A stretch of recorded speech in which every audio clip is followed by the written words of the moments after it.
पहचानना शुरू किया कि वो निहायत दोगला किस्म का आदमी है, हमेशा दो तरह की बातें करता है। उसके बाद सामने आया जगमोहन। ऊंचे संबंध, जबान की मिठास, टिप टॉप रहने की आदत और खर्च की दरियादिली, पर तीर की असली नोक फिर उसी जगह पर कि वो जो था और ही कुछ था, महेंद्र नहीं था।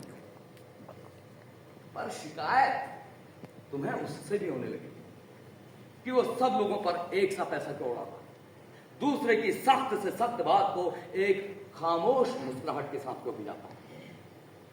अच्छा वो ट्रांसफर होकर चला गया है सब अपना। ये खामखा का ताना बाना क्यों बोल रहे हैं आप? जो असल बात कहना चाहते हैं वही क्यों नहीं कहते? असल बात इतनी ही कि महेंद्र की जगह इनमें से कोई भी आदमी होता तुम्हारी जिंदगी में तो साल दो साल बाद तुम यही महसूस करती कि तुमने गलत आदमी से शादी कर ली है।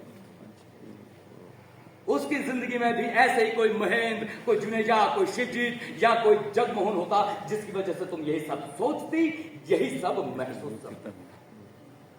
क्योंकि तुम्हारे लिए जीने का मतलब रहा है कितना कुछ एक साथ होकर, कितना कुछ एक साथ पाकर और कितना कुछ एक साथ ओढ़ कर जीना। वो उतना कुछ कभी तुम्हें किसी एक जगह न मिल पाता। इसलिए जिस किसी के साथ भी जिंदगी शुरू करती तुम हमेशा इतनी खाली, इतनी ही बेचैन बनी रहे। वो आदमी भी तुम्हें अपने आसपास इसी तरह सिर पटकता और कपड़े फाड़ता नजर आता और तुम हंस रही हो।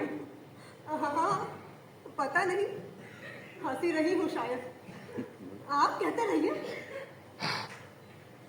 आज महेंद्र एक उड़ने वाला है, और एक वक्त था जब वो सचमुच हंसता था, अंदर से हंसता था।